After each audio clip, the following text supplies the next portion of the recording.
Purple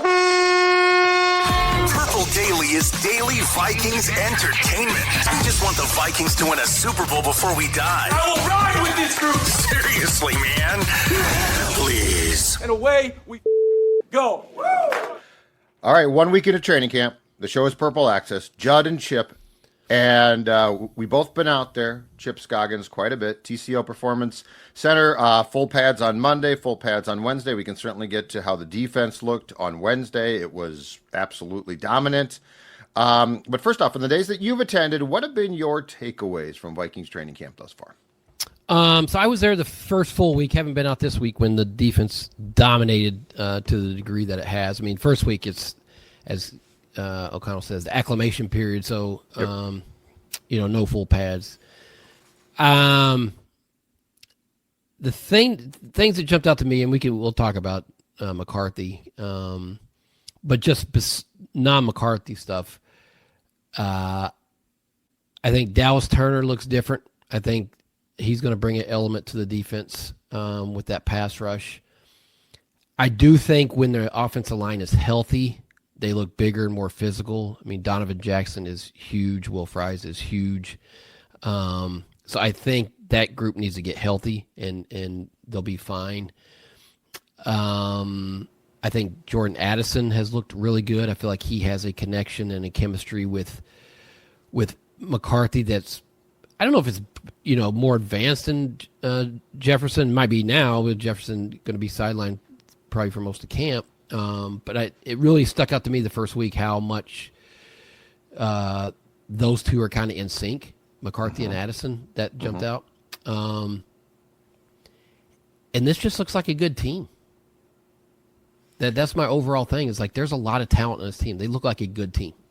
Yeah. In fact, let's get to, and it is sort of a yearly story because Brian Flores pulls no punches defensively and throws the kitchen sink at the offense, which I'm sure Kevin O'Connell doesn't love. But let's get to that too. Let's get to the defensive side of the ball, because as bad as the offense looked in the 2-minute drill at the end of Monday's practice, Chipper, and then yesterday the defense was absolutely dominant. When I go through the mental checklist of guys that are having, just outstanding camps, I go, Byron Murphy Jr. has been, he looks better than he did last year. And last year he looked far superior to the way he looked 2 years or a year before that. Jonathan Grenard looks absolutely fantastic. You can tell he took the loss to the Rams personally. Like he was good, but he looks like he has come back, even more determined than he was a year ago. Absolutely great.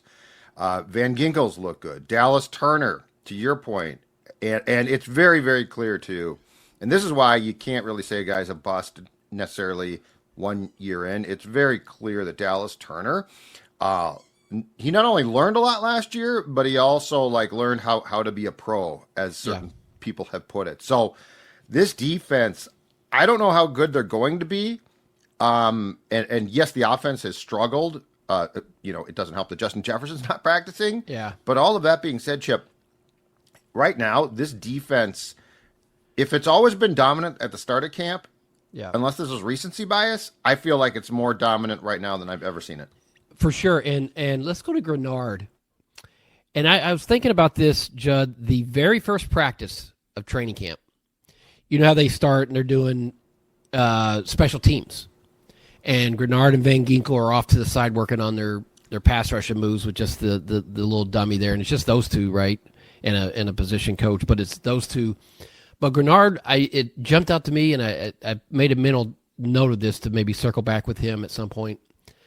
He was, and I can't say I paid close attention to him at practice last year along these lines, but I found him really being a leader. Like he was talking up guys in special teams.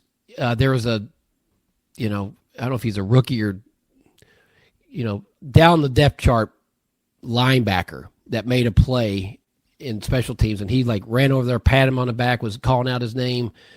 I was like, man, this is a guy who really is elevating on first day of practice, and being kind of a leader. And you're right. The more is expected. Is that was his thing, right? But he didn't More is required, I think. More is required. More is required. Which is what he tweeted right after the Rams loss, and now there's T-shirts. Yes, and I think that was more than just words to him. I think he came back and he's absolutely dominating training camp.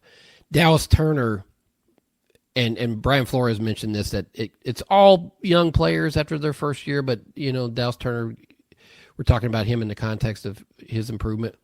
He changed his body. I mean, he realized he had to get bigger, and it's just obvious. I mean, the guy came back a lot bigger than he was last year.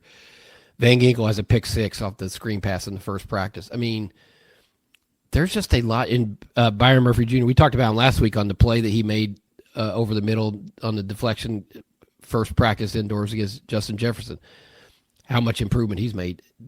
There's just a lot of high-level talent on defense that Brian Flores is, I think, using creatively. We're seeing the three, kind of the trio with Grenard, Van Ginkel, and Dallas Turner more. I think you're going to see that. You're seeing we had questions, and not that there's not question marks still about depth at cornerback, but some of the guys that I think they're wanting to see step forward are making some plays. I mean, they're getting interceptions, in the team drills. So, and you're right. I mean, we could talk about it in the context of McCarthy, but I talked to, I did a one-on-one with Kevin O'Connell last week I wanted to do something on just getting ready for a training camp. How do you put a training camp together? All the practices, kind of what do you want to get out of it, the whole schedule.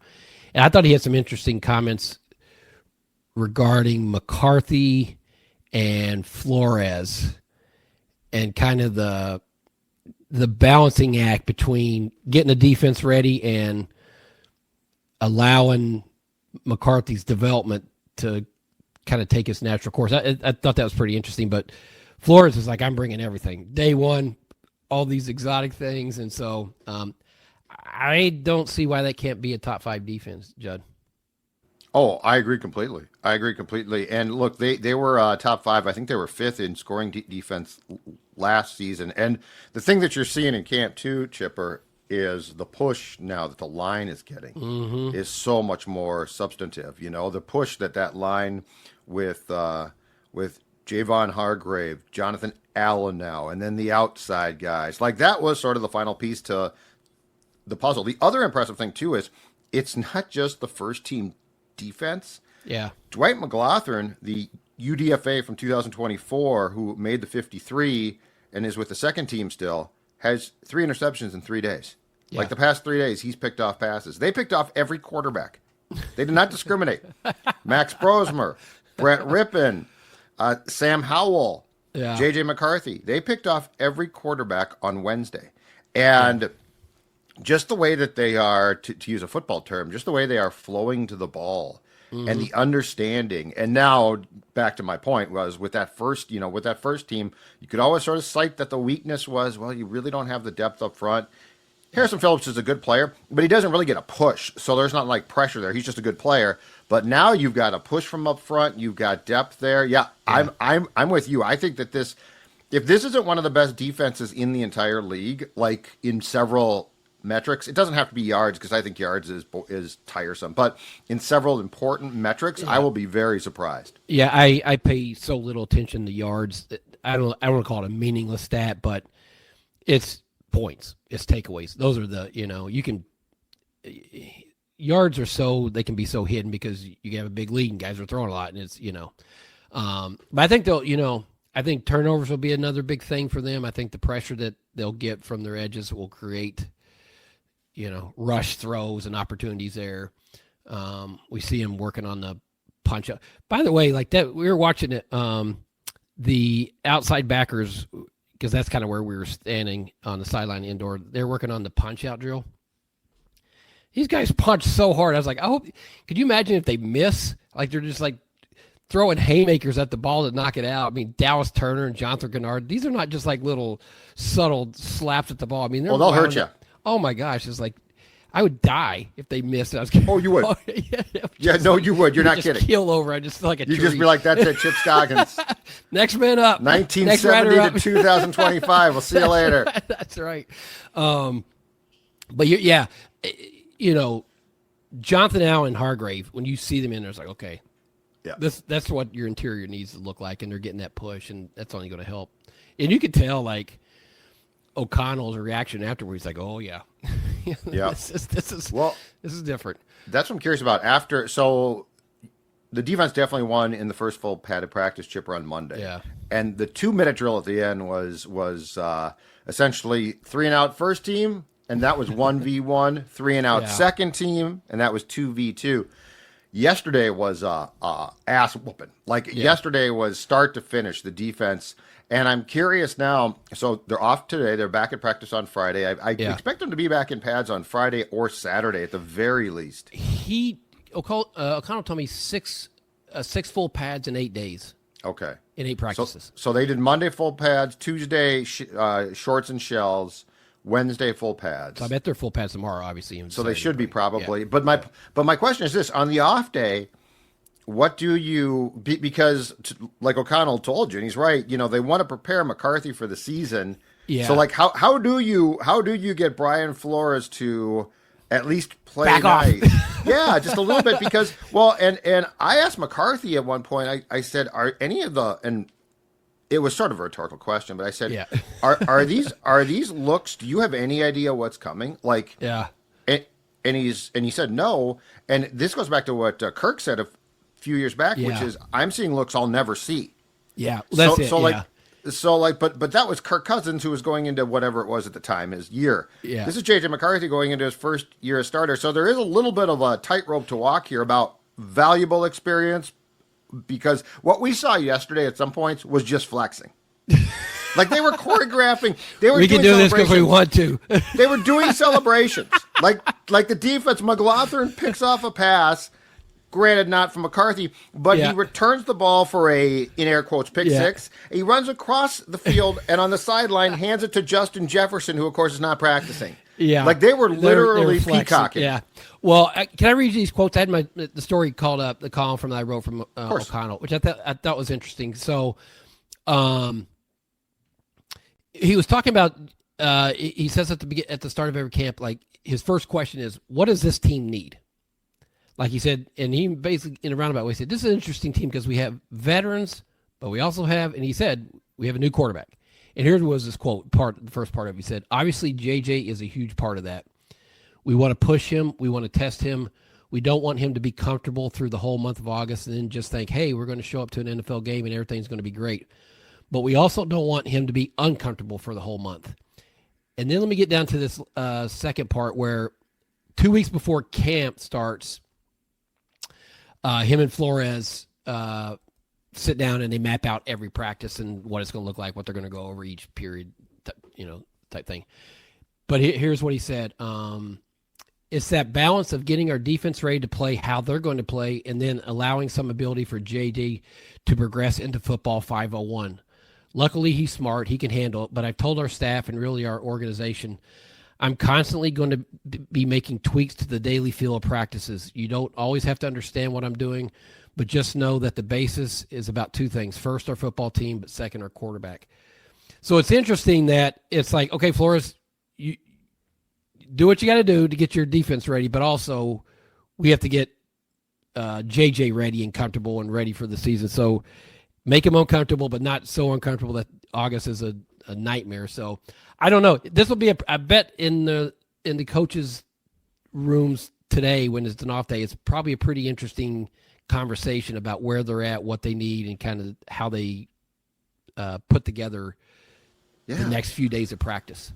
Absolutely, because there was. I mean, I could go back to 5-6 plays just that pop into my head about what this defense was doing to not just McCarthy, the offensive line. So Darisaw comes back, which is great news, right? Yeah.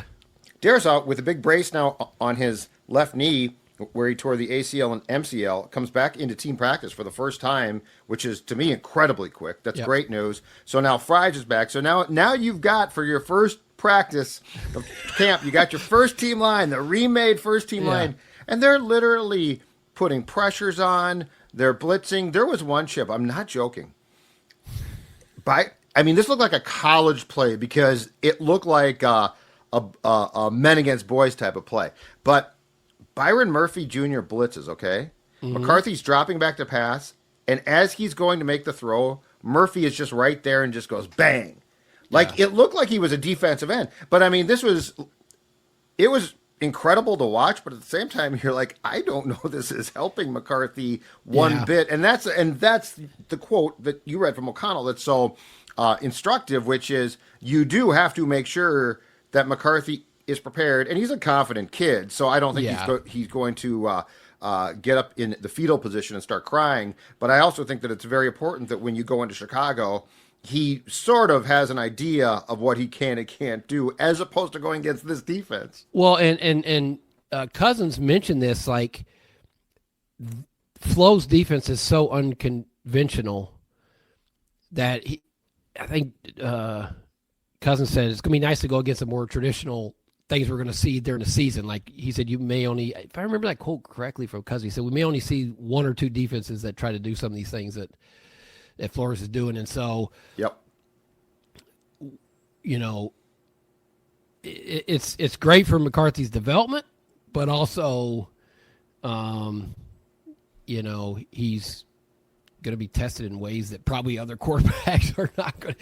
For one, you're facing a really good defense in terms of just overall talent. I mean, you got 2 Pro Bowl pass rushers, you got, you know, so that in itself, you have a young quarterback going against one of the best defenses in the NFL every day. And then on top of that, you know, a mad scientist coordinator who has guys moving all over and doing these crazy things. So it's I think it only is going to benefit him. It may look rough early on. And the other thing is, and I think there is something to when linemen say, hey, we need time on task to develop chemistry and all those things. They just haven't been together this first line. No. Because of injuries. And so that's going to take some time to get some cohesion going. I mean, obviously, I think when they're healthy and they've had reps together, they're going to be really good, but it probably is going to look a little rough right now while they're trying to sort this out.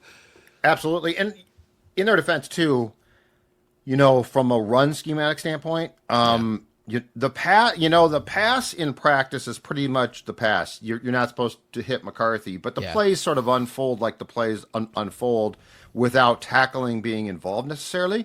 Sure. But the run, you know, the run is just very, what's the word I'm looking for? Performative. You get the ball, you run, you get jabbed and hit a little bit, but it's not like a real run. So like the run game is more of a practice thing. Yeah. And the pass plays in practice are more of a game speed thing. And so, it's not worth becoming concerned about, but it's just a reminder. And look, McCarthy had a really nice first week. This week's been rougher, but it's just a reminder of this is going to be a process too. Like if you expect him to step in and look like a polished product against the Bears, you're kidding yourself. Yeah. I want to read this quote that he gave yesterday. Was it yesterday after practice? Which I think's something we talked about after OTAs about the layer passes, the sideline passes, the ones that yes. And he talked about having that year off and the touch. Yep. Right, we know he can really wind up and throw it fast. I mean, he's got great velocity. But here's what he said afterwards. He said, "Not having those reps last year, that's something you miss out on when you take a substantial amount of time off from throwing the football. You've got to find that touch again. There are a lot of throws in OTAs where I felt like could have been a better outcome if I had that touch. Just learning from failures and trying to get better." So clearly, that's you can do all the studying you want when you're injured, and you can be in the film rooms and you can do all those things. And if you have a strong arm, that's going to come back like right away when you start throwing it. But right. It's the touch that I think he's trying to figure out now in real speed against a really good defense. Yes, and he also talked about after that then too the fact that he is trying to use the touch more. So, because the question or the answer that you just read was a question asked by our friend Kevin Seifert. And so I said, are you purposely trying to make, like, if you think that you can drill the ball in, are you now not doing that? Which I thought he was. In the first week of camp, I thought he was making some passes that were college type because he's got that strong arm. And he said, he said, I've started to try to work on, like, I know I could throw the ball hard there, but now I'm practicing purposely doing it differently. And he gave a good explanation. He said it's a little bit of a slippery slope because it's a competitive practice. So, like, you don't want to screw around and take things for granted. But there's definitely a layered system to it. And Chip, this is where, and fortunately they got some good work together in the spring and summer, but this is where Justin Jefferson not practicing does hurt, because I can't help but think that if Justin Jefferson was at practice, I'm not saying that the defense does not look good. I still think they look great, but it's Addison, Naylor, and then like Lucky Jackson and guys. So you're not really you're taking out the flavor of him working with arguably the best receiver in the entire league, and that's not a positive.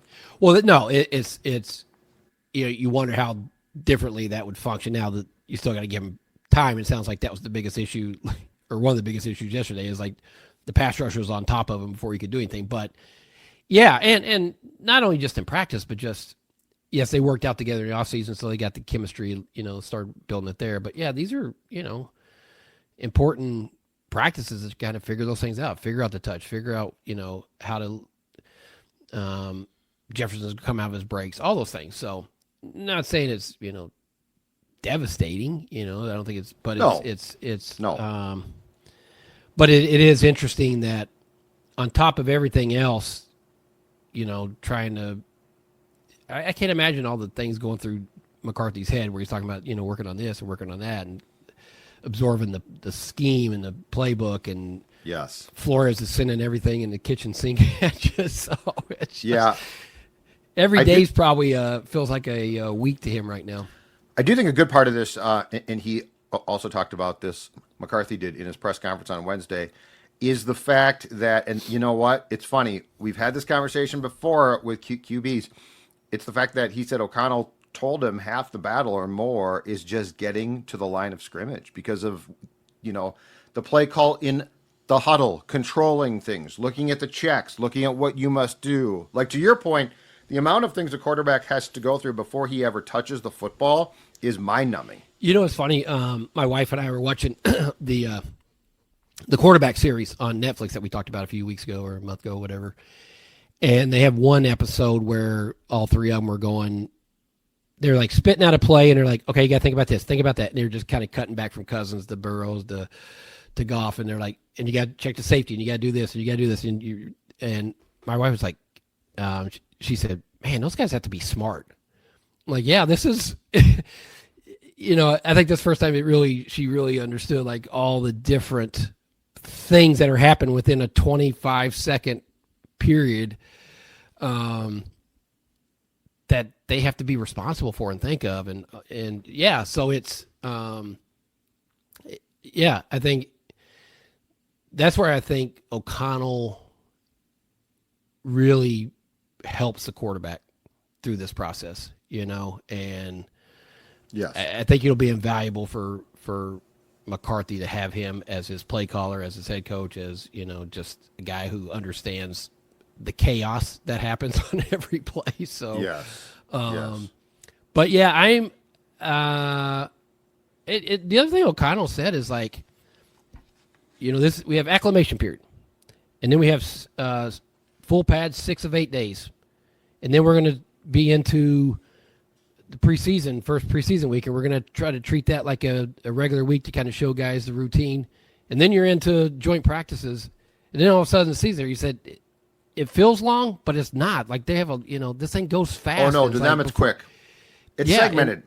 It's segmented, exactly right. but we think about, this, training camp lasts forever. And for coaches, it's like, no, it doesn't. Like that's how we are. For us. That's for us. But it may be the players too. But O'Connell's like, this is broken up. Like it's not, and you can't afford to like waste time because so it's you could I sat with him for like 25 minutes, and I could just tell the whole overarching thing on his mind was quarterback. I've got a month to get him very ready. Clear. So much, he said. And one quarterback. One quarter. Not Sam Howell, not Brett Rippon. As this quote said, first our team, second our quarterback. Yeah. Yes. Yep. Yep. It might be football season, but my dear friend Chip Scoggins, it is also summertime, and that means we are in the heart of barbecue season, and that's why I want to talk to you about Stoked Barbecue Pellets, a company based and operated right here in our fine state. Been talking to you for a long time now about the Barbecue Caddy. If you're a grill master, the Barbecue Caddy is a must-have. Stoked solid oak firewood, perfect for your pizza oven, solo stoves, and tabletop fireplace. You can find their products at Fratelloni's Hardware and Garden Stores. Also, check out StokedBBQ.com to find their deal locator, but start your search for Stoked right here in the heart of barbecue season at Fratelloni's Hardware and Garden Stores.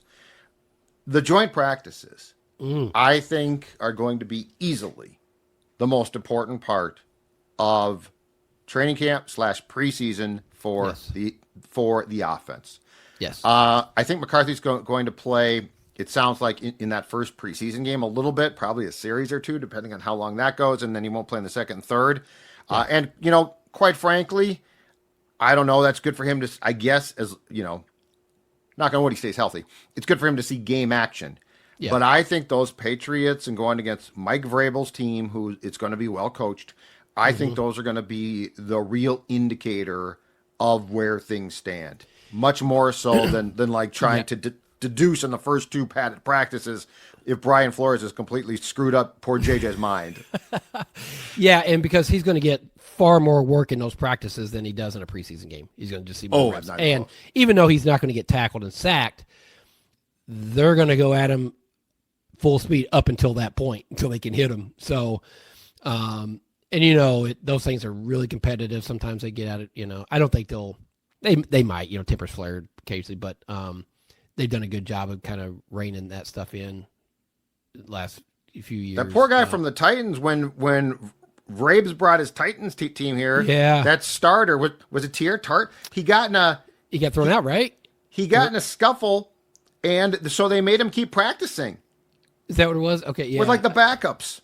So you don't want to get in a fight. O'Connell is major no on fighting. That's the thing. I mean, they talk about it beforehand. Don't do it. But you're right, Judd. He's going to get so much valuable work in those two practices. So that'll be really good for him to go against the defense that's not Flores' defense and kind of see a different look. Last thing, I got a crazy question for you.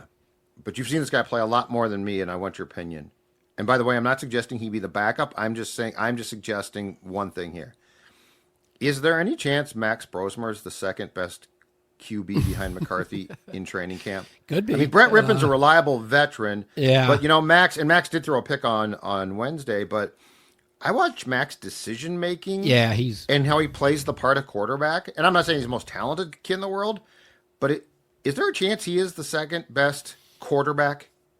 Well, yeah, and I would be surprised. I'd be stunned if he's not on the practice squad. Yeah. That's the thing. That's the thing we did not know about him. I didn't know anything about him when he came to the Gophers, but it became perfectly clear early on that this guy is a sponge. He is so smart. He works so hard at the film room. He basically was in the facility for 12 hours a day. I mean, he would be in the film room at 5 a.m. I think he took a class. He was doing grad school stuff. I don't really know he came here to play football. And yeah, he was a PhD in football. Nothing wrong with that. He was a PhD in football, and you could just tell it. I mean, O'Connell and the coaches, Westfield, they've all said, man, this guy's smart. You could tell he knows what he's doing. So could he be the second best? Maybe in time. But Judd, that backup quarterback, I don't know that he's on the roster. Oh, no. I'm not saying no. I'm not him. I'm just asking among those three, is he, which if that's the case, you need to go get another backup QB. Yeah. But I'm just asking if he could be the second best. I think he's a practice squad guy. He's for sure practice squad. I'm just saying he seems to process things pretty doggone well, and he's still going against looks that are difficult. So I am not in. No. Again, in no way am I saying he should be. No, I know you were saying that. Or on the 53. No, I'm just saying he's probably their number. He's for sure on practice squad, but I was just saying in general. I was thinking about where they're at. It's I don't know how it's going to shake out, Judd, but I don't think the number 2's on this roster right now. Yeah, that's very possible. And depending on how things go, like you could just say, because again, to your point, this team, and we've talked about this before, this team's too good to say, well, it didn't work out at quarterback. Yeah. Or our quarterback got hurt. Our quarterback got hurt, yeah. Yeah, like you can't say that. This defense, I mean, hell, the offense. I think at time it's going to be absolutely fine. Yeah. So, all right, sir, great stuff. Will I see you this weekend? I'm going to be off this weekend. I'm going out of town, so I'll be out there next week. Oh, Chip Scoggins. I will. I rarely go to a cabin in the lake in Minnesota, but I'm going this weekend. You've read Royce's column about this, right? Years ago, his A1 column. His A1 Don't do it. Don't do it. How it just means that you got to sit in traffic on a Friday for not 3 my cabin. hours Not my cabin. to go mow your lawn like Bracken used to, and then you just get in your car and drive back 3 hours, and you're miserable and you hate the pain cabin. in the ass. Don't do it. All right, I'll see you next week, Chipper. All right.